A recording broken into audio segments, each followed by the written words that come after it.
Question number 691 ఉట్టుపాటి Ravikumar గారు. Speaker sir, మొదటి ప్రశ్నకి సమాధానం చెప్తూ వ్యవసాయ విద్యుత్ కనెక్షన్ల సంఖ్య 21,11,424గా ఉంది సార్. ఈపీడీఎస్ఎల్ కింద 3,29,541 కనెక్షన్లు ఉన్నాయి సార్. సిపిడిఎస్ఎల్ కింద 4,78,525 కనెక్షన్లు ఉన్నాయి సార్. ఎస్పీడీఎస్ఎల్ కింద 13,03,358 కనెక్షన్లు, మొత్తం 21,11,424 కనెక్షన్స్ అగ్రికల్చర్ కనెక్షన్స్ ఈ రాష్ట్రంలో ఉన్నాయి సార్. అదేవిధంగా రెండో ప్రశ్నకు సంబంధించి 69,975 కొత్త వ్యవసాయ కనెక్షన్లు మంజూరు చేయబడే వాటి మొత్తం సంఖ్య 69,975గా ఉన్నాయి సార్. ఇప్పుడు భక్తుల బలరామకృష్ణ, నాకు ఇప్పుడే తెలిసింది భక్తుల బలరామకృష్ణ గారి జన్మదినం ఈరోజు. వారికి నా జన్మదిన శుభాకాంక్షలు. డైరెక్ట్గా ప్రశ్న అడగండి భక్తుల బలరామకృష్ణ గారు. ధన్యవాదాలు అధ్యక్ష. ఇప్పుడు రాష్ట్రంలో గత వైసీపీ ప్రభుత్వంలో విధ్వంస పాలనలో ఈ ఎలక్ట్రిసిటీ కూడా బాగా విధ్వంసం జరిగింది అధ్యక్ష. అగ్రికల్చర్ ఏదైతే ఉందో మనకి ప్రధానమైనటువంటి ఆధారం అది. దానికి బోర్లు చాలా కూడా కొట్టుకుని రైతులందరూ కూడా పెండింగ్ ఉండిపోయారు అధ్యక్ష. దానికి కరెంటు కనెక్షన్ ఇవ్వలేదు.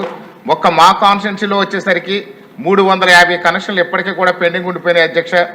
అడిగితే డిపార్ట్మెంట్ వారు అడిగితే మెటీరియల్ లేదు, గత గవర్నమెంట్ హయాంలో పర్చేజ్ చేయలేదని చెప్తున్నారు అధ్యక్ష.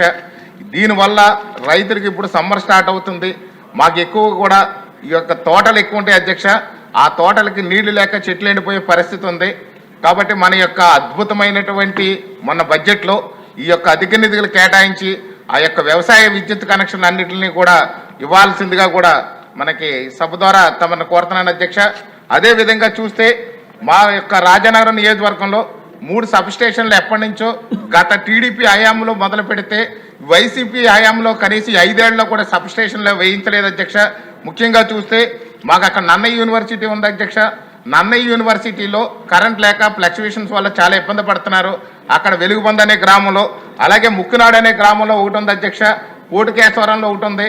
ఆ యొక్క 3 సబ్ స్టేషన్లు కూడా చాలా అవసరం అధ్యక్ష. అవి ఇమీడియట్గా కూడా చేస్తారని చెప్పేసి చెయ్యాలని చెప్పేసి మన మంత్రి గారిని కోరుతున్నాను అధ్యక్ష. అదేవిధంగా చూస్తే ట్రాన్స్ఫారం కొరత వల్ల వీధి లైట్లు లేకపోవడం చాలా ఏరియాల్లో కూడా మా కాన్స్టిట్యున్సీ అంత ఇబ్బంది పడుతుంది.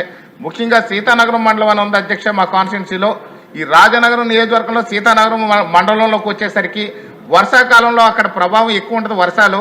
దానివల్ల పవర్ అనేది చాలా ఫ్లక్చువేషన్స్ ఉంటాయి అధ్యక్ష. దాని మీద కొంచెం చర్యలు అనేది కొంచెం గట్టిగా తీసుకోవాలని చెప్పి కోరుతున్నాను అధ్యక్ష.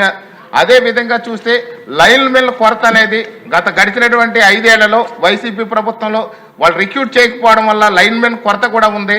ఆ లైన్ మెన్ కొరత అనేది ఎలా ఉందంటే 4-5 గ్రామాలకు కలిసి ఒక లైన్ మెన్ ఇస్తే ఏదైనా అక్కడ ప్రాబ్లం వస్తే కూడా లైన్ మెన్ అందుబాటులో ఉండట్లేదు అధ్యక్ష. ఈ తక్షణం ఇది మంత్రి గారిని ఈ లైన్ మెన్ విషయం కూడా పరిశీలించాల్సిందిగా కోరుతున్నాను అధ్యక్ష. అదేవిధంగా చూస్తే మాకు పవర్ అనే దాన్ని ఈ యొక్క వ్యవసాయానికి ఇచ్చే కరెంటు ఈ కూలీల సమయంలో ఇస్తే బాగుంటుందని అనుకుంటున్నాను అధ్యక్ష. నా యొక్క కోరిక ఏంటంటే ఉదయం 6 గంటలకే కూలీలు వస్తారు, కానీ కరెంటు మాత్రం 9 గంటలకి ఇచ్చేసరికి ఈ యొక్క రైతులు ఇబ్బంది పడుతున్నారు అధ్యక్ష. ఉదయం నుంచి కూడా ఏదైనా అది కొన్ని ఏరియాల్లో పర్టికులర్గా ఈ యొక్క మాకు ఉన్నటువంటి రాజనగరం కాన్స్టిట్యున్సీలో మార్నింగే మొదలవుద్ది వ్యవసాయాలు. దానికి నీరు లేక ఇబ్బంది పడుతున్నారు అధ్యక్ష.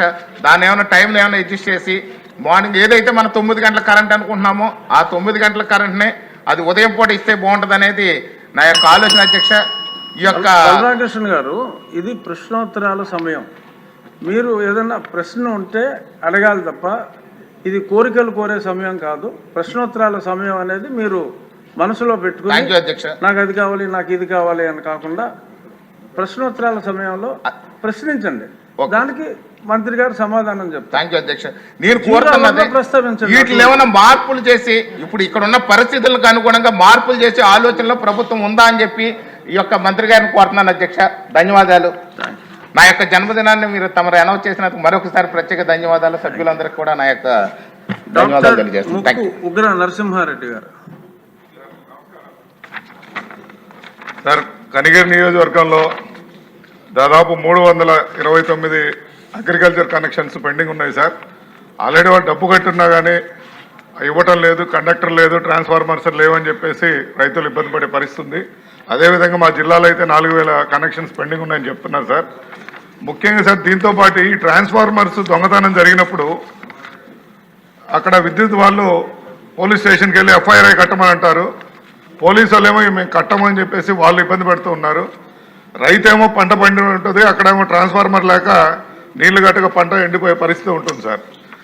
ట్రాన్స్ఫార్మర్స్ లేవని వీళ్ళు కేసు పెడితే అవి రికవర్ చేయలేము. అక్కడ ఫైనల్గా రికవర్ చేసినా కూడా ఒక కాపర్ తీగ ఒక్కటి తప్ప ఇంకేం రాశారు. ఎందుకంటే అది పగలగొట్టేసి ఆ కాపర్ కోసం దొంగలు ఇబ్బంది పెట్టే పరిస్థితి ఉంది. ఆ విధంగా కూడా పంట నష్టపోవడం జరుగుతూ ఉంది సార్. అదేవిధంగా ఈ ఆర్టీఎస్ ద్వారా ఎలక్ట్రికల్ లైన్స్ ఏవైతే వేస్తున్నారో అవి రోడ్డు ఎడ్జిన వేస్తూ ఉన్నారు సార్. ఇప్పుడు కొత్తగా స్వాతంత్రం వచ్చిన 70 సంవత్సరాలతో ఇప్పుడు మారుస్తూ ఉన్నాము.